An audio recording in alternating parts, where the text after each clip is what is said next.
Et sur ce plateau, m'ont rejoint deux représentants des principaux partis israéliens. Karine Dana Hadi, bonsoir. Merci d'être avec nous. Vous êtes membre de Bleu Blanc. Fernand Cohen-Tanoudji, bonsoir. Et merci d'être avec nous. Vous êtes de votre côté un représentant du Likoud, membre du Likoud. Merci à vous deux d'être sur notre antenne. Karine Dana Hadi, pourquoi un électeur israélien aurait intérêt à voter pour Bleu Blanc? Eh bien, je voudrais parler de la campagne comme préambule. Les Israéliens vivent une campagne très pénible psychologiquement. Ils sont éprouvés, ils sont découragés et ils sont plus que jamais divisés. Et je pense que c'est un point dont il faut parler, qui est très grave pour le pays. C'est un vrai danger.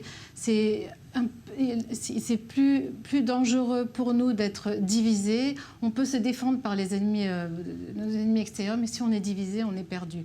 Et je pense que c'est le moment de rappeler un petit peu ce qui nous unit. Et ce qui nous unit, c'est l'amour pour notre pays, l'amour pour le peuple israélien. Ce qui nous unit aussi, c'est notre attachement aux valeurs juives qui sont les nôtres. Et ce qui nous unit, et je l'espère aussi, c'est cette volonté commune que nous avons pour préserver la démocratie. Et je pense que tout l'enjeu de cette campagne est à ce niveau. Nous avons d'un côté Benyamin Netanyahou qui, lui, se bat, qui est inculpé, qui se bat pour faire passer une loi pour l'immunité.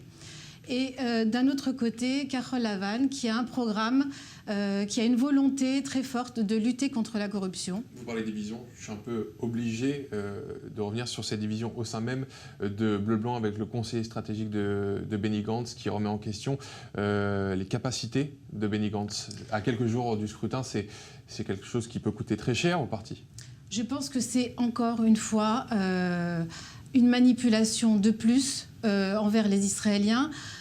C'est encore une fois un coup bas, c'est encore une fois une tentative de discréditer l'adversaire. Et ce sont des propos sortis du contexte. Je pense que ça n'a pas tellement besoin d'être plus que ça relevé. Il est clair que c'est encore une fois le complot sioniste qui a mis dans la bouche du conseiller de Benny Gantz les propos qu'on connaît tous, qu'on a tous lus dans la presse. Benny Gantz, FSFACIM, je traduis en français de façon très claire. Benny Gantz, il est nul à chier. Voilà ce qu'il a dit clairement. Et la deuxième chose qu'il a dite, encore de façon plus claire, Benny Gantz est un danger pour l'État d'Israël. Pourquoi un électeur israélien aurait intérêt à voter pour le Likoud aujourd'hui?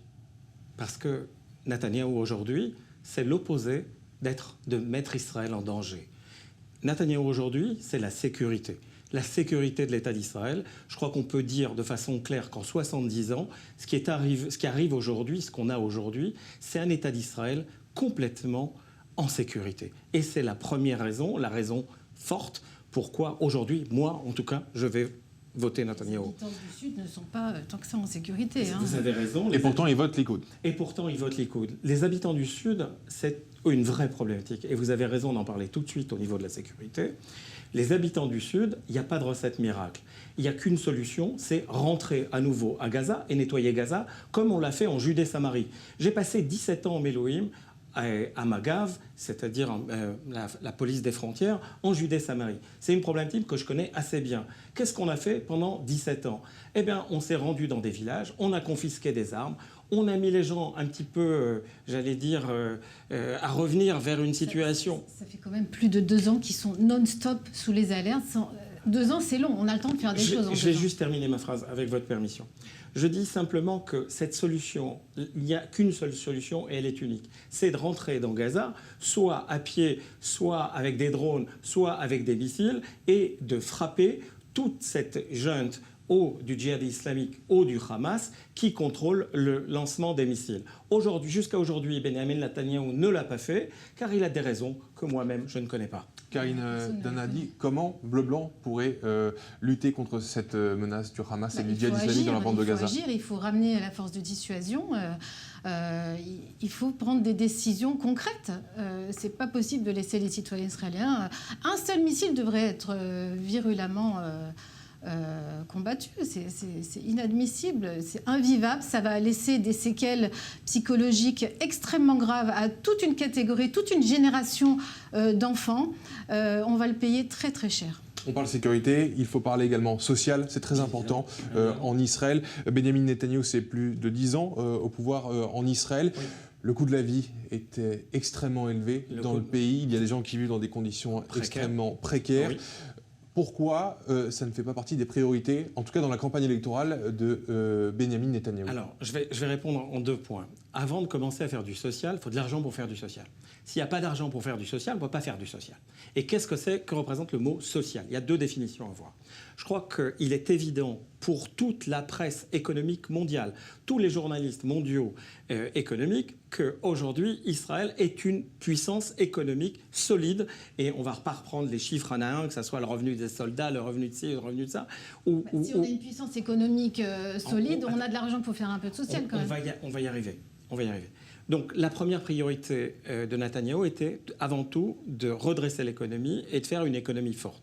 Il n'y a aucun doute, il y a réussi. Maintenant, le deuxième pan qui va commencer lors des prochaines élections, une fois que la Knesset sera remise au travail, parce que pour l'instant, la Knesset n'a rien foutu pendant près d'1 an, d'accord, c'est de s'occuper effectivement du social. Aujourd'hui, le Likoud est parmi les réunions du Likoud, on entend de plus en plus parler de la nécessité du Likoud, des députés du Likoud, de s'occuper de ce qui se passe au niveau du peuple, de sortir dehors et de s'occuper des vraies problématiques liées à la pauvreté, ou liées aux personnes âgées, ou liées à la santé. Vous avez raison, ça doit être la première priorité du Likoud. Il se réveille maintenant qu'il faut le faire après Personne ne se réveille maintenant. La problématique, c'est quand on n'a pas d'argent pour le faire, on ne peut pas le faire. Aujourd'hui, il y a l'argent. Dana a dit comment Bleu Blanc va agir pour justement trouver une solution à ce problème. Pour la justice sociale, on a un programme de justice sociale. Il y a plusieurs points qui sont essentiels, comme par exemple la gratuité pour les crèches 0-3 ans. C'est un problème vraiment de société en Israël. C'est devenu ingérable pour les jeunes couples. Il faut trouver des solutions. Il y a des moyens de trouver de l'argent, puisque justement, on est une grande puissance et on a une économie florissante. Il y a des milliards qui sont dépensés au niveau parlementaire, qui sont gaspillés tout le temps. Il y a des moyens de trouver des budgets pour certaines nécessités urgentes. Voilà, on arrive à la fin de ce débat. Merci beaucoup, Karine Dana Adi, pour votre présence sur ce plateau. Merci également à Fernand Cohen Tamoudji. Merci.